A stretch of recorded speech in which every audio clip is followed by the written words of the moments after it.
আসসালামু আলাইকুম এভরিওয়ান, আশা করছি সবাই আলহামদুলিল্লাহ ভালো আছেন। তো আজকের আরেকটা নতুন ব্লগ নিয়ে আসলাম। তো আজকের ব্লগটা ছিল আমি আমার রান্নাঘরের যে জারগুলো ইউজ করি সেই সম্পর্কে কিছু কথা, আর রান্নাঘরটা কিভাবে গুছাইলাম সেই একটা ভিডিও।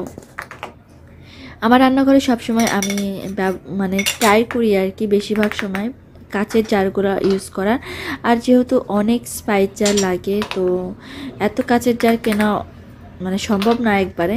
তো আমি সেই জন্য কফির যে জারগুলো থাকে সেগুলো নিয়েছি। এখানে কফির জার আছে, দেন আবার হচ্ছে মানে বাইরে যে কেনা যে অলিভটা থাকে সেই অলিভের জারগুলো আছে, বিভিন্ন রকমের আর কি মানে জারগুলো আছে আর কি। এগুলোতে আমি সবসময় স্পাইস রাখতে পছন্দ করি।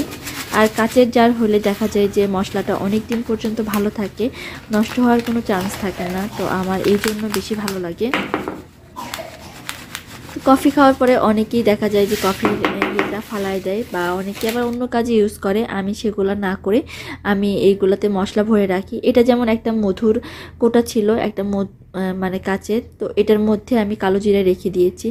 দেন এই পাশে হচ্ছে কফির কোটায় হলুদের গুঁড়া, জিরা গুঁড়া, ধনিয়া গুঁড়া এগুলো রেখেছি। দেন এই পাশে হচ্ছে তকির মানে যে চকলেট নটেলাটা খাই সেটার মানে জার, তো এটার মধ্যে চিনি, চা পাতা এগুলো রেখে দিলাম। দেন এইখানে আর একটা কফির মানে ছোট্ট একটা জারে এখানে আমি এলাচি রেখে দিলাম।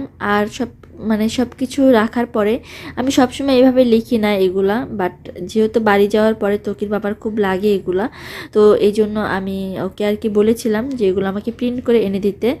তো সে আমাকে প্রিন্ট করে এনে দিয়েছে। এগুলো এখন আমি কেটে কেটে জারগুলোর সাথে লাগিয়ে দিব।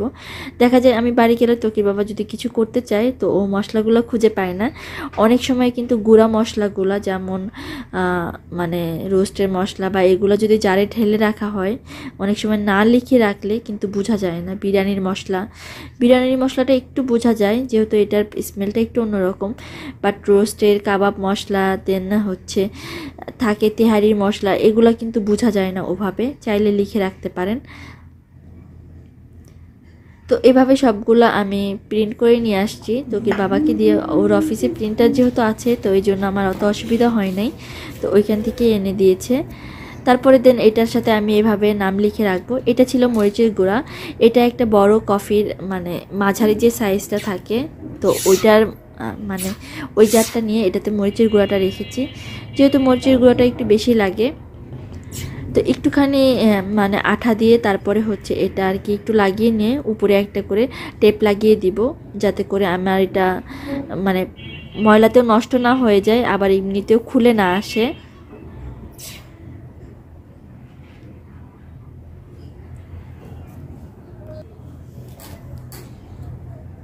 টেপটা এখন আমি কেটে নিচ্ছি, নেওয়ার পরে এটার উপর লাগিয়ে দিব। তাহলে ময়লা পড়বে না, বা পানি দিয়ে মুছতে চাইলেও মুছতেও পারবো ইজিলি, কোনো কিছু হবে না। চাইলে কিন্তু মার্কার পেন দিয়ে এভাবে লিখে নিতে পারেন, বাট পেন এমনি নর্মাল পেন দিয়ে লিখলে দেখা যায় বেশি দিন থাকে না, আমি খেয়াল করেছি। সব কিছুর সাথে খুব সুন্দরভাবে আমি লিখে নিচ্ছি। এভাবে লিখলে কি হয় যে যারা আর কি রান্নাঘরে নতুন তাদের জন্য আর কি অসুবিধা হয় না। যেমন তকির বাবা আমি না থাকলেই কিচেনে আসে বেশিরভাগ সময় আর কি, তো তখন দেখা যায় যে তার হচ্ছে এটা ওইটা খুঁজে পেতে অসুবিধা হয়। ওই জন্য ভাবলাম যে লিখে রাখি এখন। যেহেতু তোকে 3 দিন বন্ধ ছিল এই জন্য আমি এই কাজগুলো করে নিয়েছি। এখন 3 দিন পরে আবার হচ্ছে 5 দিন স্কুল করে আবার 3 দিন বন্ধ হবে।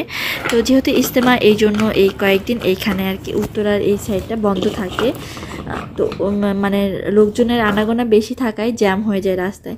এটা ছিল পরের দিন সকালবেলা। আমি আর কি যেহেতু রাত্রেবেলা সব কিছু করে উঠতে পারি নাই, তো এখন সব কিছু গুছিয়ে নিচ্ছি। তো জারগুলো উপরে গুছিয়ে নিচ্ছি। উপরে আমি রেখেছি তেজপাতা আর হচ্ছে নর্মাল মানে জিরা আর কি।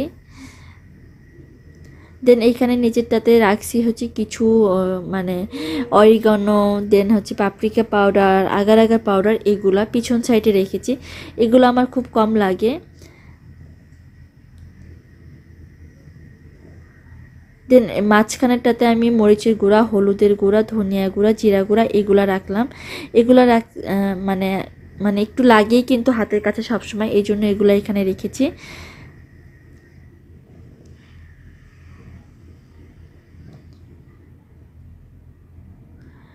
আমি একটু একটু করে রেখে দেখতেছি যে কোনটা কেমন লাগে। এভাবে করে রাখলে দেখা যায়, বোঝাও যায় যে কেমন লাগতেছে কোনটা, তাহলে দেখতে ভালো লাগে আর কি। আমার নিজেরই মাথা ঘুরে যাচ্ছে যে আমি কি করতেছিলাম। তো যাই হোক, সবগুলা কাজই আমি মোটামুটি করে গুছিয়ে নিচ্ছি।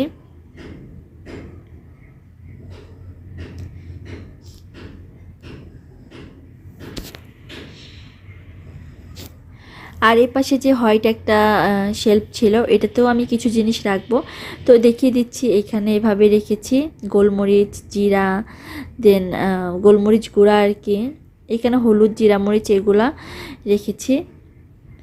দেন এই পাশেরটাতে আমি নিচের শেলফটায় আমি রাখবো হচ্ছে চায়ের জিনিসপত্র, চা, কফি, গুঁড়া দুধ এগুলা রাখবো, চিনি।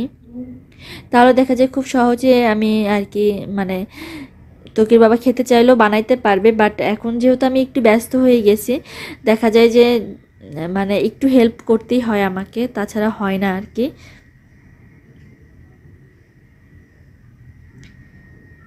এই পাশে হচ্ছে আরও রেখে দিলাম হচ্ছে ওই যে রাজমাগুলা। দেন 2 রকমের ডাল ছিল, মসুর ডাল আর খেসারির, মুগের ডাল আর খেসারির ডাল। আর এই পাশে যে আমরা মসুর ডালটা খাই সেই ডালটা, এটা আর লেখার কিছু নাই, এটা যে কেউ চিনবে। তো যাই হোক, এভাবে করে আমি সাজিয়ে নিলাম সব কিছু। দেন এই পাশে চিন্তা করলাম যে আমার সকালবেলা যে জিনিসগুলো লাগে বেশি সেটা হচ্ছে চিয়া সিড, দেন একটা গ্লাস। তো চিন্তা করলাম এটা এখানে রাখি, তো চিয়া সিড আর হচ্ছে একটা গ্লাস এখানে রেখে দিলাম। তাহলে সকালবেলা আমি ইজিলি এখান থেকে নিতে পারবো, নিয়ে আর কি সকালে আমার নাস্তাটা আমি কমপ্লিট করতে পারবো। দেন এখানে খালি 2টা জার ছিল, এই জারগুলো এখানে রেখে দিলাম। আর এই পাশে যে হ্যাঙ্গিং বাস্কেটটা নিয়ে এসেছি, এটাতে চিন্তা করলাম যে নসনিগুলো থাকে বা গ্লাভসগুলো থাকে, তো এইগুলো রেখে দিব এখানে, তা যাতে করে আমার গরম জিনিসপত্র ধরতে অসুবিধা না হয় আর কি। এই জিনিসগুলো এমনিতেই মানে ছড়ায় ছিটায় থাকতো, দেখা যায় এইখানে রাখলে খুব সুন্দরভাবে থেকে যাবে আর কি।